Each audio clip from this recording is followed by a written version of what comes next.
We'll call to order the work session for the September 9th, 2025 to order. You've got the approval for the August 26th regular meeting minutes, the work session minutes, and the September 3rd special call meeting minutes. Any questions, comments, concerns? Hearing none. Proclamation for the 160th anniversary of the Morrow First United Methodist Church and establishing the Morrow First United Methodist Church Day. I know we'll have them during our regular section, but I was noticing the 160 years, and then I've got an invitation in the back for the 200th year for the Philadelphia Presbyterian Church. I'm sorry?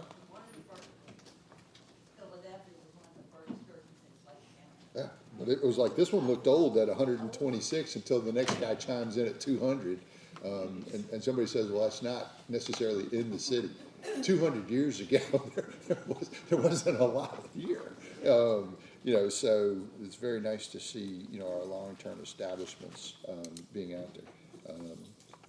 So we'll look at all that. And we'll have those people here in the audience. The second reading on a resolution, ordinance 2506, and that's to establish the moratorium.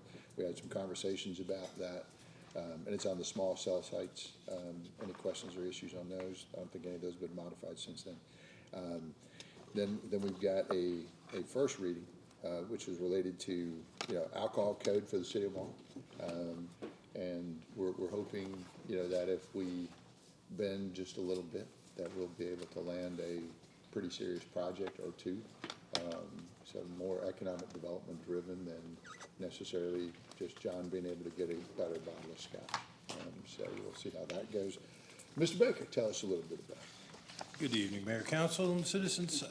This will be the first reading for September 9th, 2025, second reading slated for September 23rd, 2025. This is an amendment of Chapter 2, our alcoholic beverage ordinance, under Title IX, licensing and regulations, to provide for the codification and to provide for severability, to repeal conflicting ordinances, and to provide for an adoption date, and provide an effective date and other purposes as allowed by law. This is essentially on Section 1. That'd be line 21, Ms. Dean.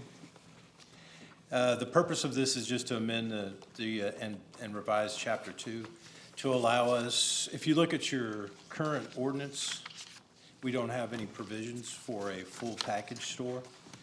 So I would guide you all over to Exhibit A. And if you look at the exhibit, the way this is laid out, we have a line for each one of the different changes and every sentence in the ordinance itself. If you notice the bolded copy, or the bolded section, which begins on the licensing fees. Some of the changes we're looking to do is on line 144. It's talking about no retail dealer license shall issue for the sale of any packaged main beverages or wine in a container holding less than, it says 35 ounces. We'd like to reduce that to 25 ounces, which is a standard in the area.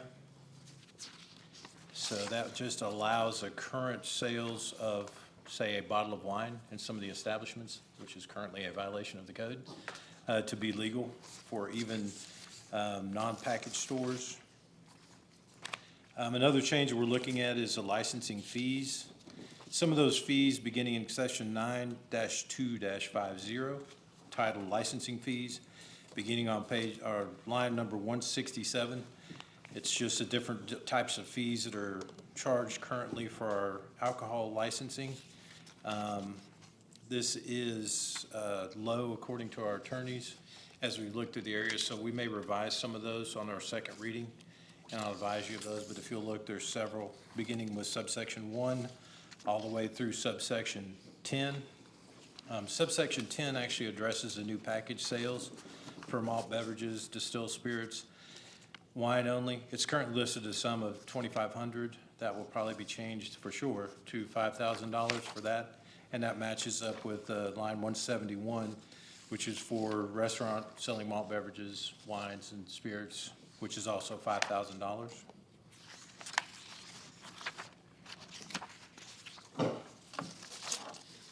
And if you will flip back over to the main section of the ordinance itself, what we're looking to do is to change the requirements for, and I'm going to ask you to hold for 1 minute while I get my actual copy that I need. That's why I'm flipping around here. Give me 1 second. Victor, can you entertain them while I'm done? Yes. Can you sing a little song, maybe tell them about the event this weekend? Hello. We got walking in authority here. How are y'all doing? Good evening, good evening. I think every time I look out there, there's more of you. It used to be you just took the front row, and now you're almost in the Baptist group. You're going to be in the Baptist, so it's good to see you. Y'all have anything going on? Yes, we do. Oh, by all means. Baker's in the back being entertained. We'll Okay, that's see what you good. Okay, hi, Mayor, Council, Good evening. Victor, how's everybody? We're doing well. I am excited because like you said, every time we come, we have more, and we actually do have a few more students that are joining, and they're not here today, but they're coming. So all total, we're pushing 35, 40, something like that. The Youth Symposium for GMA and Georgia Cities, Georgia Forward is September 19th through the 21st. And I'm taking 11 students down there to represent us. And they do know that we represent the city of Morrow. We have made that clear. We have made that clear. And so with that being said, I am going to submit a request as soon as I get the numbers together for some assistance. So, and How much assistance? about 5,000. That'll cover the transportation, lodging, and registration. So I will make sandwiches for them, and that's what they will eat, peanut butter and jelly. How about that? That sounds very expensive for $5,000. I like peanut butter and jelly sandwiches. It's kind of a, but I'm old, so maybe not everybody. But we also want to submit the city of Morrow for an award. And I'll let Michaela talk about that. Yes. Good afternoon, everybody. Good afternoon, Mayor and Council, and Victor. So Dr. Adams shared an award with us that she inspired us to submit the city of Morrow for, not only in recognition for all the work you guys have given to us, whether it be financially or supporting us. I know at our last meeting, we held Mayor Pro Tem Knight back so she could take a picture for us. And so we not only wanted to recognize that the work you do for us, but the work you do for our entire city and our entire community. Last meeting we were here, you guys were talking about the new park that was gonna be built for the recreational and the cultural development of our city. And I know we had a member, Noah, who was questioning you guys about that. And I've been to other city council meetings, and all councils aren't as open to people questioning them sometimes. But you took Noah very seriously. You answered all of his questions, and I really appreciated that as, President of Walking Authority. These guys are all my friends, and I appreciate that you respect us and respect our community so much. So we will be submitting this award for you guys, and I hope it is very helpful for you. And just, once again, thank you for everything you've given us. Dr. Adams shared the wonderful news that our office will be hopefully coming soon, or will be coming soon. So we just want to use this as an opportunity to say thank you for everything you have done for us and everything we hope you will continue to do.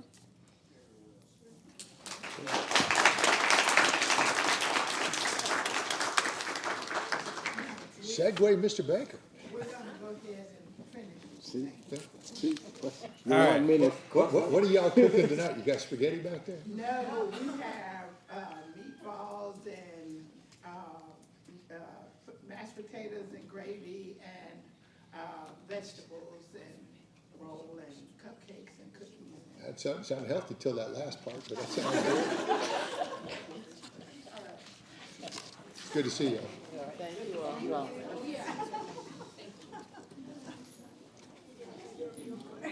Let me ask before you guys go, who's Tamia? Tamia, she's not here today. She's Oh, at okay. our story. Okay.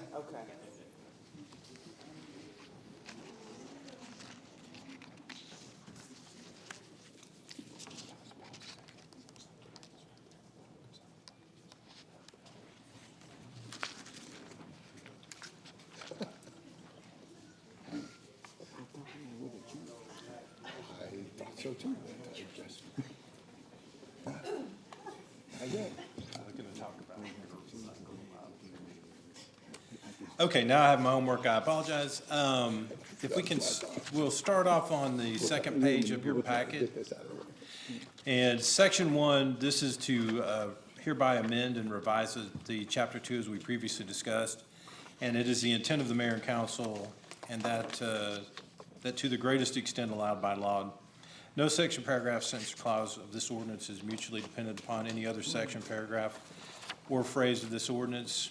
In section 5, it enumerates the fact that the ordinance shall be codified in a manner consistent with the laws of the state of Georgia and the city of Morrow. And also down there in section 7, it talks about how if there's any Scrivener's errors, that we are allowed to correct those as we go into the second reading. So progressing to Exhibit A again, if you'll notice down at subsection E, and everything in here is laid out in this for ease of reading and review. So each one is designated by a line to the left-hand side. Any changes are designated in red so that you can easily see what we're doing. All we're doing is taking the current code section 9-2-26 on a distance. The change on that one would be to add the letter E down at the bottom, subsection E. No license will be conducted or considered for a retail dealer concerning package sales of malt beverages, distilled spirits, and wine except as permitted under subsection, or section rather, 9-2-29, 6 of this chapter, so it refers back. So these sections are interdependent. If you turn over to the second page there, it would be section 5, subsection C. There's another change there where it's talking about no retail dealer license shall be issued for other than package sales of malt beverages or wine, and the package sales of alcoholic beverages other than malt beverages and wine is expressly prohibited in this chapter. And then it's going to add in the red there, except as prohibited in paragraph 6 of this code section. And again, we discussed in subsection E, changing the 32 ounces to 25 ounces to allow for the sale of the bottle of wine. And then we get to the meat of the changes, which would be in section 6, which was an add-on, as well as section 7, even though it's not completely in red in your handout. Section 6 talks about the package sales of malt beverages, distilled spirits, and wine are only permitted in licensed businesses which meet the following requirements. And it's basically talking about the distance there, so it can't be located within 2,500 yards of another business licensed to do the same. So that gives us a little bit of a distance, so we don't have a row of alcohol or liquor stores, if you will. This limitation does not apply to any hotel license under this chapter, so there is an exclusion to that. The subsection B of that section also talks about no retail dealer shall be licensed in any applicant whose business does not have at least 3,000 square feet of retail space. This is one where I would suggest that we look at a difference. In conversation with several of you and with the attorney earlier today, the desire is not to necessarily have liquor stores which are all around. Typically, they're about 3,000 to 4,000 square feet. The desire and the intent, I believe, of the council is our previous discussions is to have some kind of a combination. We've all seen the graphics of the brewery that we were looking at put in a district, something similar to that where you had a restaurant component. We'd also like to add a sipping or tasting component. I think the two coexist. You'd have to have separate licenses based on our code section if you operate a restaurant on one hand and a package store on the other hand. But I think that that would be the kind of ideal marriage that we need to come up with in the verbiage of this that I'll present to you next week with you all's permission to do so. I think that would be a logical thing as we look to make it a little different. We deserve a little bit better than I think just a regular consumption, just a regular liquor store. And if they can do consumption on premises in a restaurant that conjoins that or is closely on the premises there to where you would probably blow out the 3,000 square feet requirement maybe to a total size of 20,000 square feet or somewhere in that area. That would give them enough room for storage, operations of a restaurant, the kitchen area, and also the operations of the package store. And again, on section 7 there, it says combined license. They can't do a combined license on that. on premises, so they have to have two separate licenses. So one would be under the auspices of operating a restaurant or food space. The others would be for the actual operation of the package store itself. The next section, 9.2-30, the licensing fees, we've already discussed that, where we feel like these are low. These may come up, and if we do, then on the next reading, I will definitely specify which one of those come up. But in specificity for sure, section 10, it's gonna, instead of $2,500, it will be a $5,000 mark at least for that one. And as you can see, as you flip through the rest of that, there are no other changes to the current existing code section for ordinance, rather, for alcohol sales. Questions? Ms. Knight? No questions. We just had a good conversation earlier about some examples of tasting rooms. I think that would be a nice retail setup for a package store with a tasting room. We talked about field trip. No, not really. But there's businesses in Hateville that we referenced, Beer Girl and Purple Corkscrew and Avondale Estates. I think that would be, scale it up a little bit. That would be the perfect scenario Yes, ma'am. for what we're looking for. Mr. Quah? No questions. Ms. Dean? I do, just to add on to what Ms. Knight said, is that, what would be, I think for those that, like sampling different types of wines, the vineyards here in the state of Georgia are very nice, and that if we could have, them to come in and, show their wines or exhibit their wines, taste their wines, be great, because there are quite a few nice ones Here in Chambers? in the state of Georgia. But also, if there is like a combination with a restaurant, any particular type of restaurant, would we consider, or would it be the owner? I'm not sure, then this is gonna be some of the legalese and the word crafting of how we do it, the wordsmithing, how we can do that within the confines of state law and any challenged laws previously, but I think that there can be, if we do that, I don't think we can, it's up to go through planning, and they have to go through all of our codes anyway, so we'll have an opportunity to have a say on those different stages. I don't know that we can necessarily codify it into the ordinance itself, but I think that's definitely a consideration, because we've got to be careful what, the whole purpose of this is, like you said, to step it up a little bit and to give us Exactly. a good environment for Because, that. there's a few people that would really enjoy the spirits. Ms. Wynn? And I've got one, is, yeah, I'm not a big fan, to be honest. But I think we have to look at, or should look at, and I think we are looking at, if we're gonna bend, let's make sure we get something for it, right?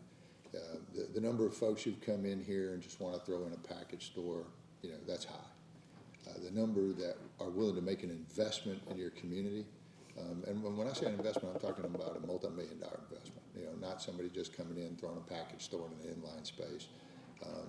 That's not gonna give you a return on what you're doing.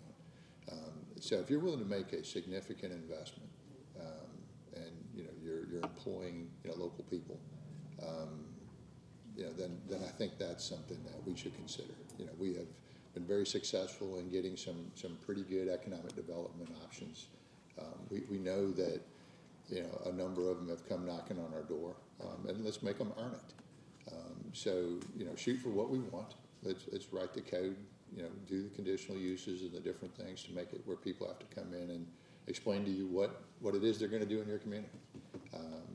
And if you can get that, and I do believe you can, maybe not, terribly long ago, maybe we couldn't, but today I think you can, then I'm willing to bend. I'm willing to say, yeah, I'll hear you out. And it's not because I don't drink. I like scotch just like a bunch of people, so I don't want to come in and say that I'm somebody different. I'm not. Anybody who knows me. So that's not the issue. The issue is, what's good for your community, and yeah, I think I can support that. And you just write the code in such a way that gives this community a chance to attract the best. And I think it will, I think somebody out there will surprise you and take a chance. So, is that good? Yes, sir. First reading, so no issues there. Let's see, I guess that's it. Is that it? All right, so we will see you at 7:30. Chief, Yeah, well, yeah, definitely. Yeah, he's gonna Did we, introduce some did we folks ask to us. something? He's gonna introduce some folks to us. Okay, It's by all means. So, last week, I'm sorry, it's also Chief's birthday today. as I was saying, last week,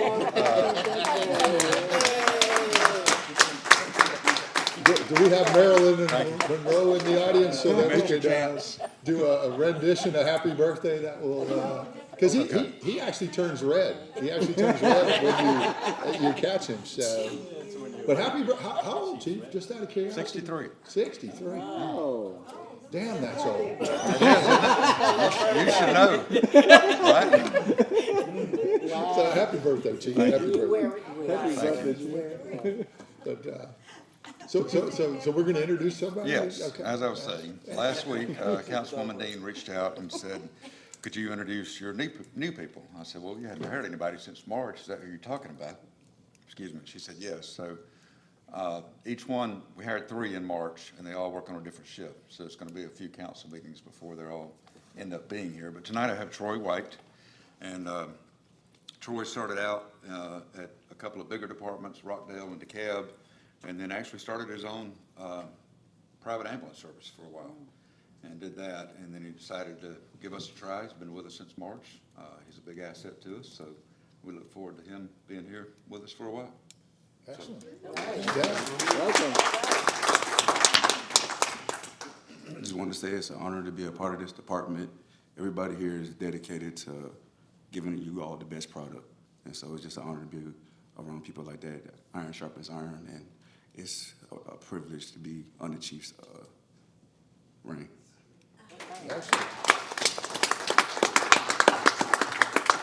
Welcome. All right, thank you, Troy. On a more somber And note, he's got a very deep voice, so that happy birthday song would sound really good.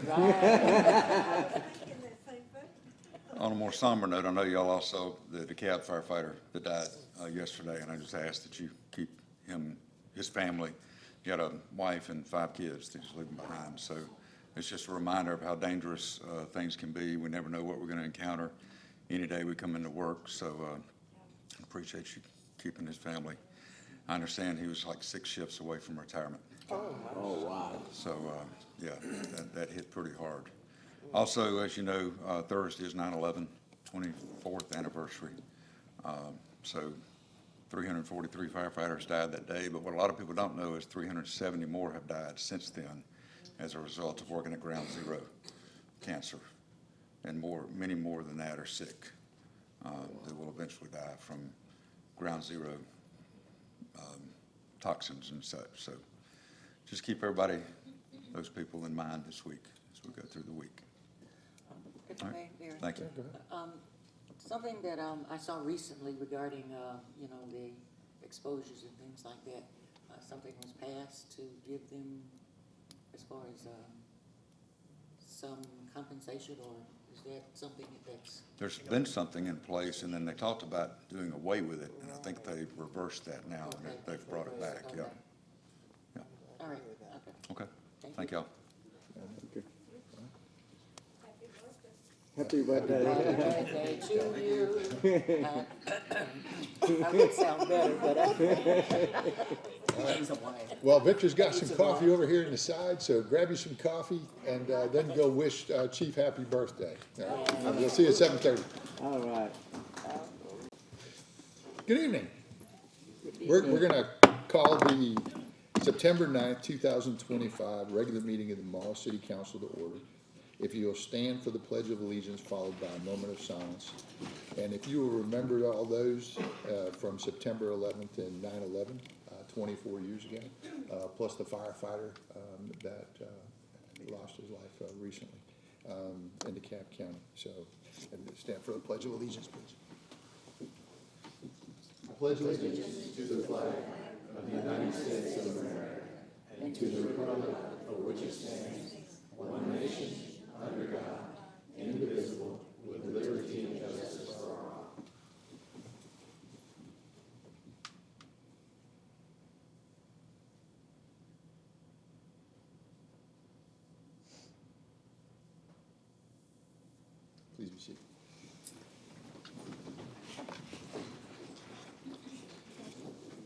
approval and adoption of the August 26th regular meeting minutes and the work session minutes and the September 3rd, 2025 special call minutes. Do I hear a motion to approve? So moved. Motion properly seconded. All those in favor say aye. Ms. Knight? Aye. Mr. Quah? Aye. Ms. Dean? Aye. And Ms. Nguyen? Aye. Motion carries. We have the distinct pleasure tonight of giving recognition for the 160th anniversary of the Morrow First United Methodist Church and establishing Morrow First United Methodist Church Day. So we have a proclamation.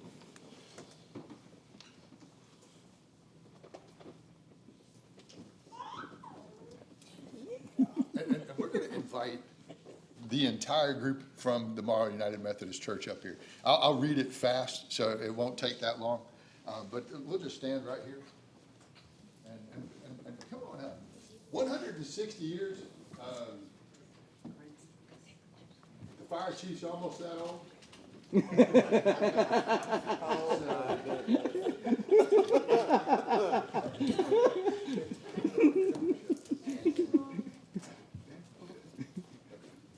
So, by the mayor of the city of Morrow, Georgia, a proclamation of honor and recognition in honor of the 160th anniversary of the Morrow First United Methodist Church and establishing Morrow First United Methodist Church Day. Whereas Morrow First United Methodist Church has been a faithful and enduring presence in the city of Morrow since 1865, providing spiritual leadership, community support, and a foundation of service that has stood for 160 years. And whereas in 1865, area residents gathered under a brush arbor construction on land owned by Radford E. Morrow, beginning a tradition of faith and fellowship that would shape the city's identity for generations. Whereas in 1868, the place of worship was named Williams Chapel in memory of William Harrison Morrow. And by 1870, Radford E. Morrow deeded 1 acre of land and donated lumber for a permanent structure, marking the formal founding of Williams Chapel Methodist Episcopal Church. That's a mouthful, I'm trying to get all that out. Whereas the church's name and facilities evolved over the decades, reflecting both physical expansion and deeper integration into the fabric of Morrow. From Morrow Methodist Church in 1835 to Morrow United Methodist Church in 1968, and finally Morrow First United Methodist Church in 2000. Whereas the church has consistently invested in the ministry and outreach, from constructing educational wings and fellowship halls to support scouting and youth programs, always with the intent of serving both the congregation and the broader community. Whereas through 160 years of faith, sacrifice, and service, Morrow First United Methodist Church has exemplified devotion to Jesus Christ and compassionate commitment to the city of Morrow and the Morrow residents. Now therefore, I, John Lample, Mayor of the city of Morrow, Georgia, join with the city council and all members of our community and hereby proclaim Sunday, September 28, 2025, as Morrow First United Methodist Church Day in the city of Morrow, and encourage all citizens to join in recognizing and celebrating the remarkable legacy, spiritual leadership, and community impact of this historic church. I hereunto set up my hand on this 2025. Thank you very much.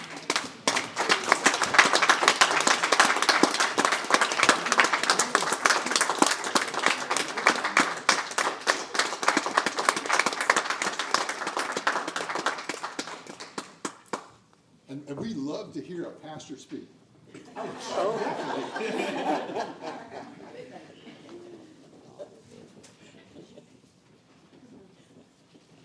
I'm going to give a pastor a chance to speak. I'll practice my Sunday sermon on y'all.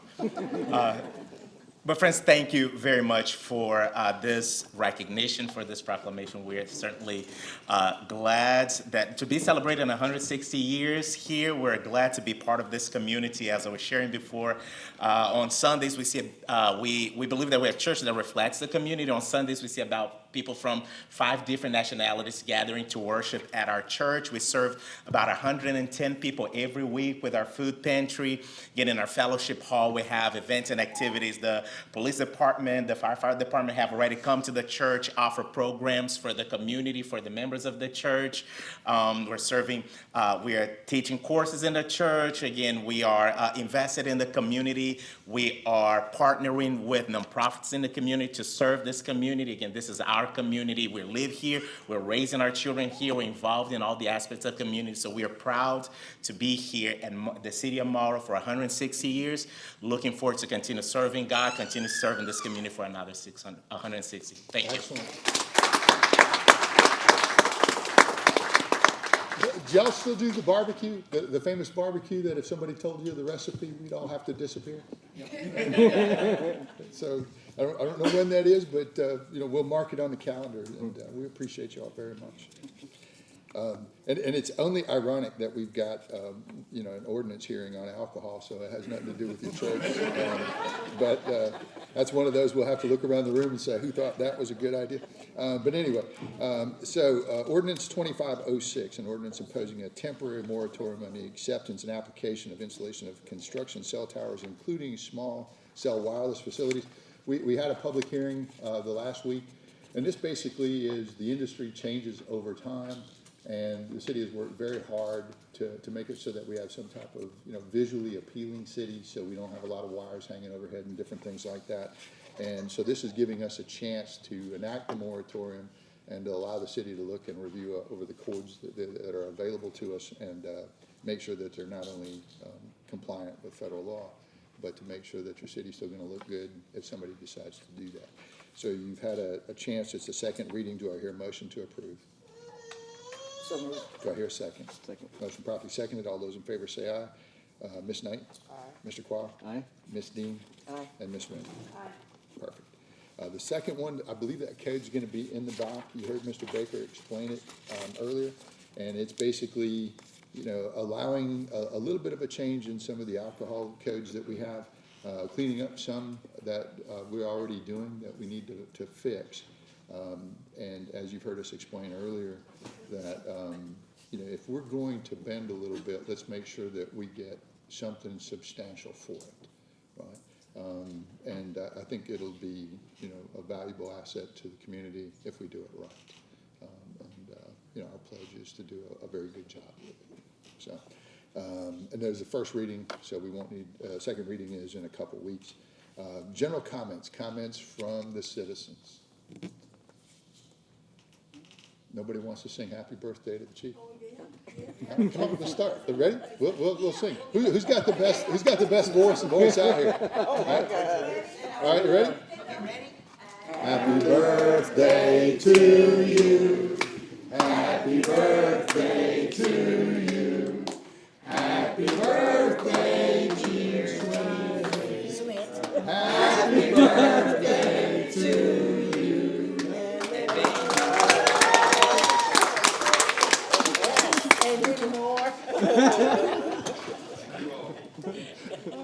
Have you ever been serenaded? Any other comments from the audience? All right, hearing none, Ms. Knight. No comments. Mr. Quah. No comments. Ms. Dean. Happy birthday, Chief. Again, to the new firefighters, I really think it's great when we can, present them to the community so we'll know, who's new on the department when we see them out. Also, I'd like to hold police chief over there to the same task, when we had new officers to, bring them so that the community can, know who's on our staff new, so they, yeah. And also, Mayor, I'll take the blame for that, package deal we're trying. Fair enough. I'll take that. Ms. Nguyen. No comment.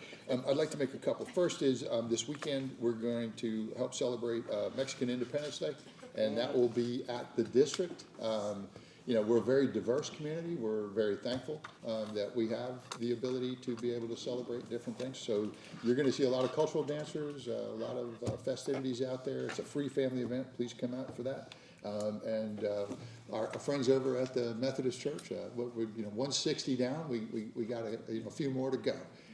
So we're very thankful that y'all came out tonight. We appreciate y'all very, very much. I think it would be remiss just to remind everyone just how far back into the history of Morrow you go. Remember, Morrow's only been there since like 1943 on paper, so you guys have been there a lot longer than that. But spiritually awesome, and we appreciate you greatly. And if we don't ever say it enough, you know, the city does a lot of outreach as well. And we partner with nonprofits and churches all the time. It's just a matter of figuring out what lane everyone is in and what you want to do. So just because we're silent doesn't mean that we're complacent. So we appreciate y'all greatly. I'd like to, I'd be remiss, for the Juneteenth, event, he was one of the pastor was one of our judges for the barbecue contest, and we Here's thank Terry. you for doing that. And, you know, hope, you come back and, Every time you invite me, I'll do that. all right. Thank you, Yeah, sir. well, Appreciate it. awesome. Yeah, fits right in. And you didn't even have to give up your secret barbecue recipe. All right, we appreciate y'all very much. You have a good evening.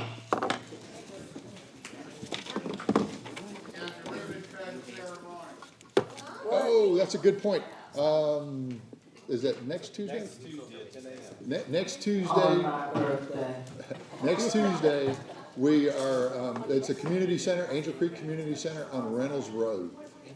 So you're invited for that, and tremendous amount of effort. If you remember what that building looked like before, you have got to come out there and see it now. Thanks, Wayne, I totally missed that. Yes.